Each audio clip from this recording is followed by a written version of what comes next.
is a tuned circuit, like a resonant particle, and you shoot in a certain E&M wave. Then that gold gathers that energy, right, like a capacitor and an inductor, and it captures them, a tuned circuit.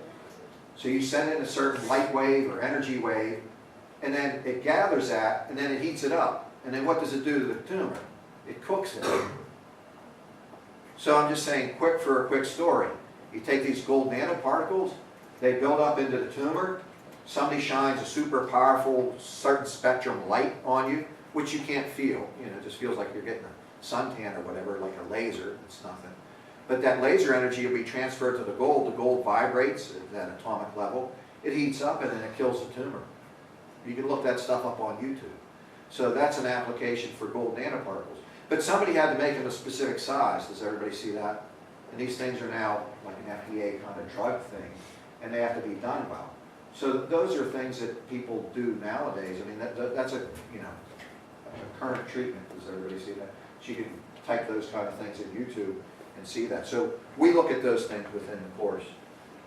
So what's nanotechnology? What I've been telling you all the time, it's everything. Does everybody see that?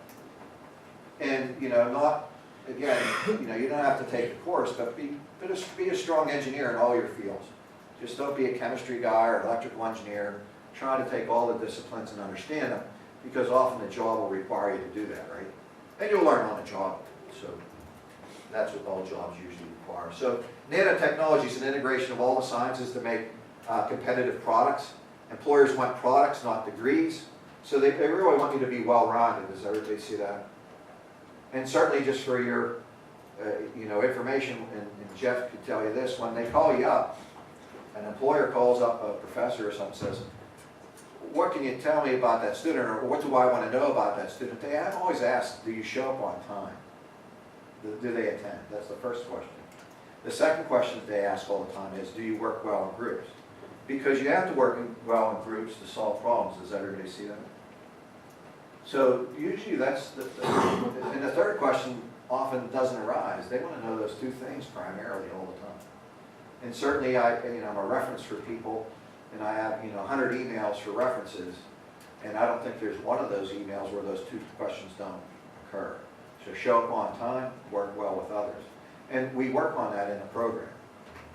So certainly that's something that's required, that you show up to the program. So if you don't want to show up, there's no use taking the program to fail on. That's what's required. So here's some applications maybe you guys are familiar with. We have this tennis racket on there. That could be like carbon nanotubes or something. So it's real lightweight, and they're smaller than carbon fibers, but they add a lot of strength to the material. And not only do they use that, for things like tennis rackets or arrows for archery or whatever, but they use that for aerospace and whatnot, so that's an important thing, or cars. They use that for automobiles. They use that in the newest Corvette, the ZR, I think it's ZR1 Corvette, I think that's it. They use it to trace money, so there's nanoparticles in money so they can see that it's not counterfeit, etc. A huge application for nanoparticles, and certainly a good use of nanoparticles, and something you can see in nanoparticles, is paint. Like 60% of paint is titanium dioxide nanoparticles. And depending on how you form the titanium dioxide, they might do things like block UV, etc. So that's really phenomenal. And I would say things that I've seen in my life is certainly paint is so much better than it used to be. Certainly along with computers and phones and all that, and batteries. When I was young, batteries didn't last a little bit. Flashlights were really weak. Now everything is a lot better in those areas, like flashlights and battery light. But paint is huge. And certainly you guys should know, does anybody know what it costs for like really good paint, like for a Lexus or Mercedes or something like that? It's hundreds of dollars a quart. So that's a good industry to be in. Does everybody see that? Making really good, and that's high-tech stuff, that corrosion, corrosion resistance is certainly part of nanotechnology. And then there's clothes that could be stain resistant. They also put like silver nanoparticles in clothes, and they put silver nanoparticles like in Band-Aids and whatnot, and what that does is it acts as an antimicrobial. So they don't smell or whatever for odors. And if you guys hunt archery or whatever, they put those silver nanoparticles, your archery camo, so that you don't smell, so the deer doesn't smell you when you're up in the tree stand and whatnot. So that's an application for nanotechnology. I use that nano wax quite a bit too, so that helps out in the cars. It's really easy to use. A really huge application, certainly another thing that I saw in the last 20 or 30 years, is tires for automobiles. Tires never lasted 20,000 miles or 25. Now tires always last 50,000 miles. And it's because tires are made out of small carbon nanoparticles. That's their base, right? This carbon black. And when people, engineers, decide to find how to make them better through nanotechnology and a smaller Gaussian distribution, they can make tires last a lot longer. And you have to ask yourself, if you're going to be competitive in the tire industry, can you sell tires now that last 20,000 miles? No, you'll go out of business. All the ads at Sears on Sunday say 50,000 miles, 60, 70,000 mile tires. You have to have that type of warranty or you can't be competitive. So you have to use nanotechnology or scanning electron microscopes, etc., to see that your process is making the right raw material to make these tires last longer. Does everybody see that? So it's not like something that's going to be tomorrow. It's something that's today. And if your company doesn't employ nanotechnology, you probably don't make a really good product in a lot of places, you know. And certainly there's makeup and all that other stuff, and talk about stuff that's expensive. Little things of makeup and nail polish and all that per gallon, they're ridiculous, you know. They always give you a little smidge, and it's ridiculously expensive. And I think the average woman buys 100 before they find the one that they want. But they won't throw away 99 of them or something. They just keep them in the bathroom. That's just for you guys later on in life. You can find that out. My wife has her own bathroom. I'm afraid to go in there. All the nanotechnology sitting around. So here's sort of biotechnology that we talked about, and I'll go over a couple, you know, briefly. Like if you hurt yourself skiing or whatever, they put an automobile accident, there's screws there, right? So they mend your bones together with screws. So they're not just any type of screws. And they generally would have coatings on them, etc. So those are things that we would study in the class. And then there's needles. They make really small, sharp needles and stuff like that, cutters and whatnot. So there's all kinds of heart stents. So those things are all really on the atomic level. And they're not just produced once. You know, when you're in manufacturing, you have to be a quality person, you know, quality assurance, and say, look, I'm studying this. I made this heart stent. Now I'm putting it into these high technology characterization tools so that I can predict that somebody's not going to have a heart attack when I put it in them. Or it's going to last 15 years, not 1 year. Does everybody see that? So these products need to have a lot of care and assurance and science put into them, even when after they're made. So when they're placed in somebody, they can work well.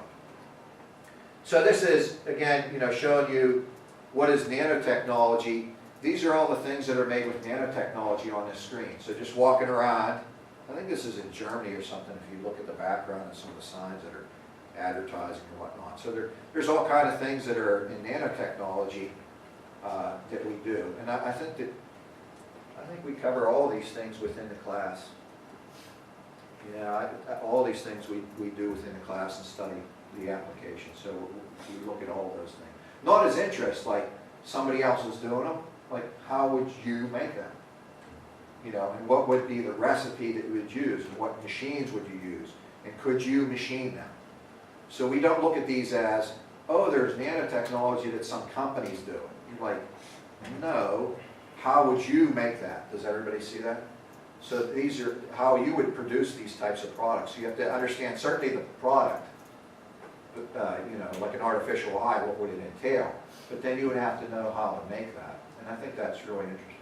So you guys are starting out in engineering, and I think you're finding it tedious and difficult. And that's true when you're in school. When you graduate, you'll be like, this is cool. I get to do really neat things. And I think you could say making any of these products for society might be pretty neat, you know, and certainly contribute to society. So it's a really cool field, you know. And engineering is a noble task. So this is a career path. So where might you work? There's all kinds of different areas that you would work. You could work in, you know, biotechnology or pharmaceuticals or forensic. You could work in water purification, you know, pollution abatement. You could work in all kinds of areas. You could work in sales. You could certainly do what I do. You can teach, right? So this is something that needs to be passed on. So there's all kind of applications. And again, when you look at this list, you might say, I never expected, and certainly I never expected to teach. I never thought that was what I would be doing for a living, but I've been doing it now for 15 years or so.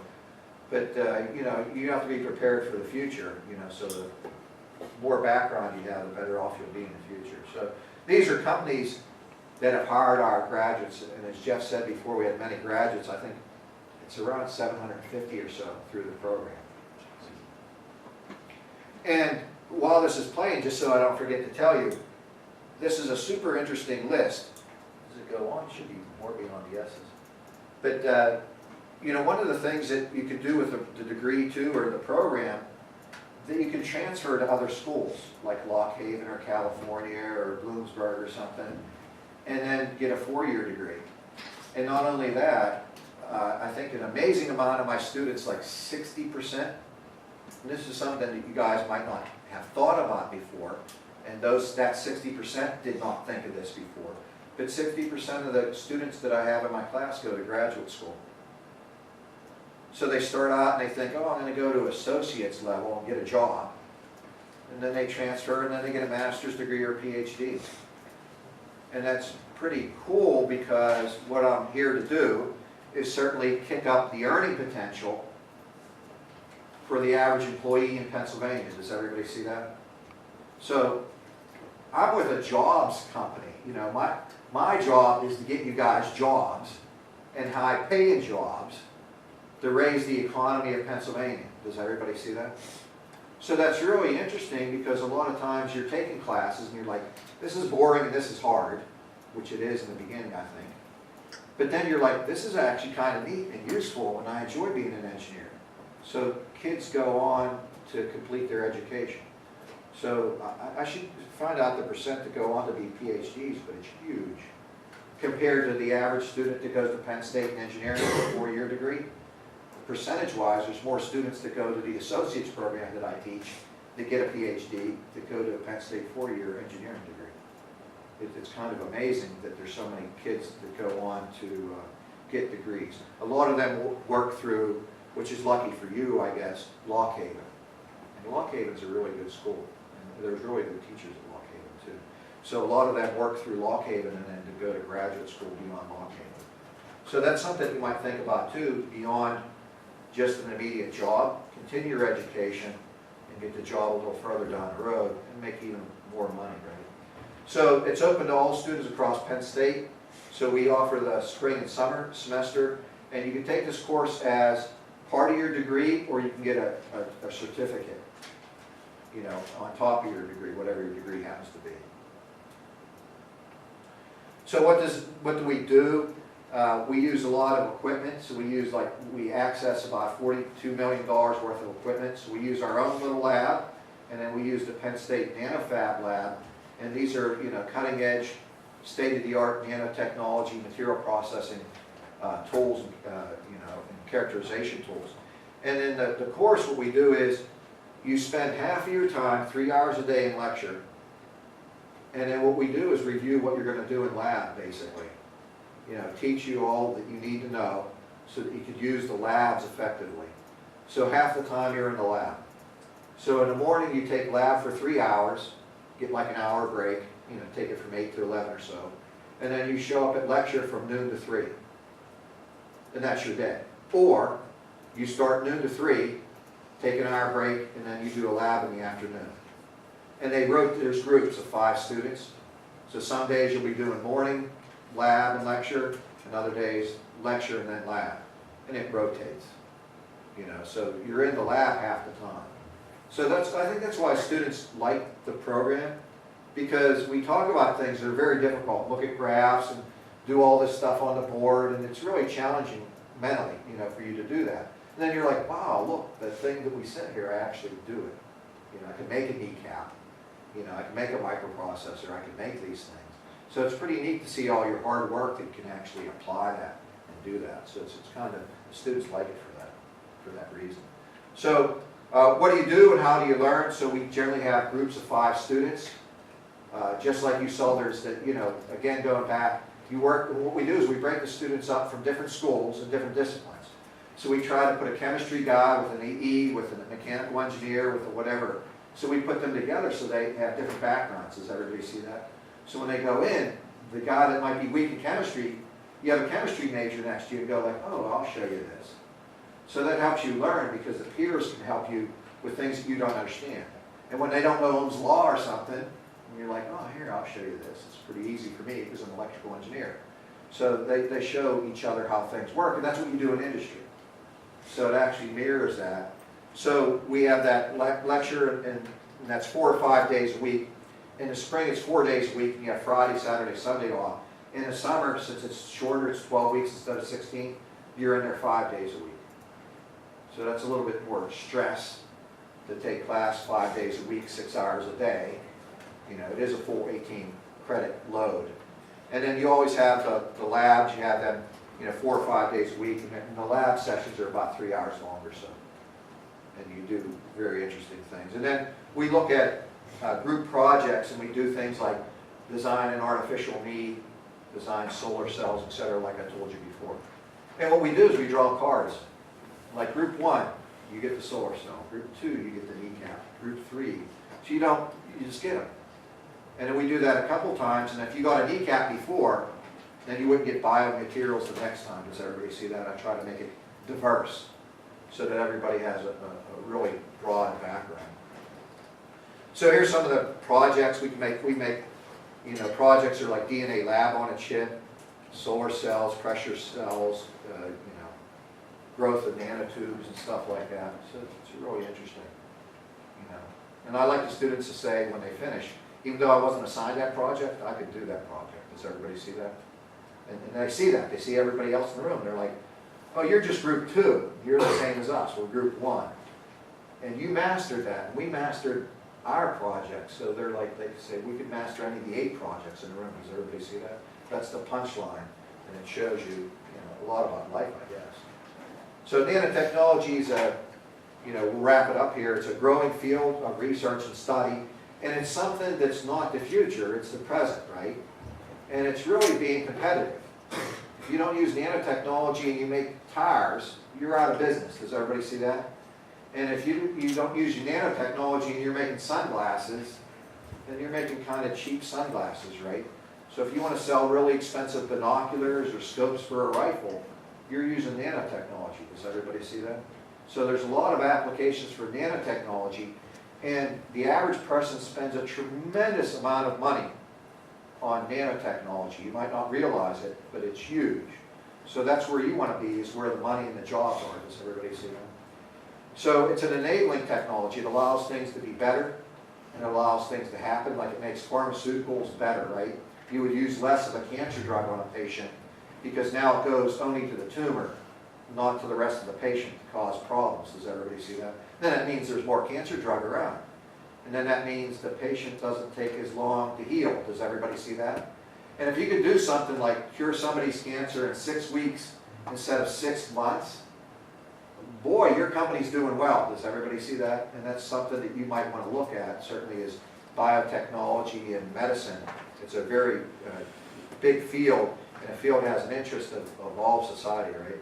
And so it's a multidiscipline technology, so we've been talking about that. I think that's a take-home message from today's presentation. And I think it's your first step to a nanotechnology career. And one of the things I put that in there, it's pretty cool, ask your peers. I know there's students that graduated from the program that are walking around in the halls here. So, I come here and I make my money doing this. So naturally I'm going to tell you that it's really nice and cool and all that other stuff because that's my job, right? But you can ask the students that graduated and they'll tell you that they would, which is amazing to me and I'm proud of it, they would take the course again. So I know, I've been to college a lot. How many courses would I take again if I had the chance to? Not many, right? It wouldn't be the majority. It would be a minority of classes that I really enjoyed or thought that it helped me out in life. So, I'm telling you, 9 out of 10 students say that might have been their favorite class, that they learned the most, and that they worked the hardest.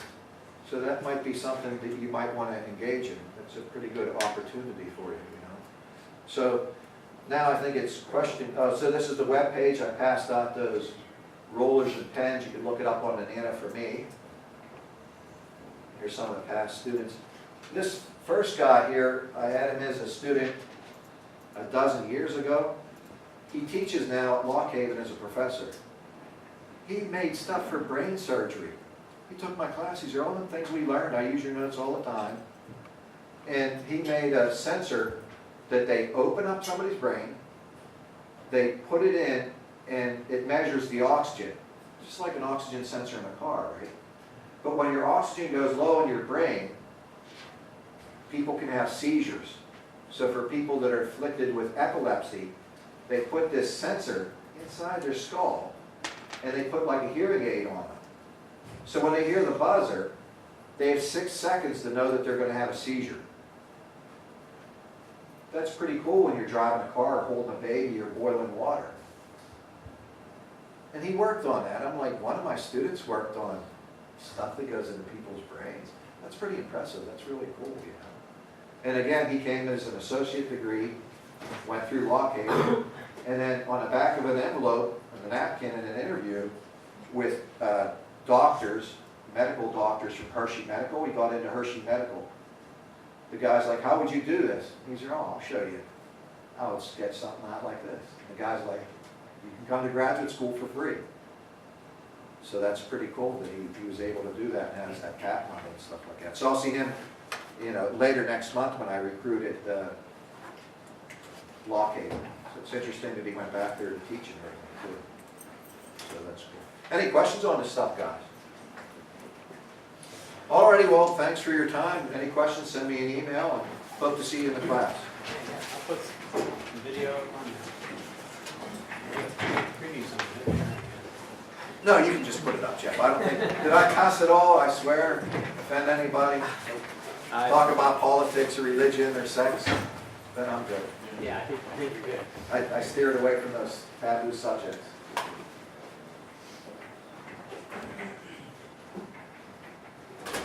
Yeah, so these guys are just, most of them are just getting started on their college, or 19, 20-year-olds, so they're pretty green.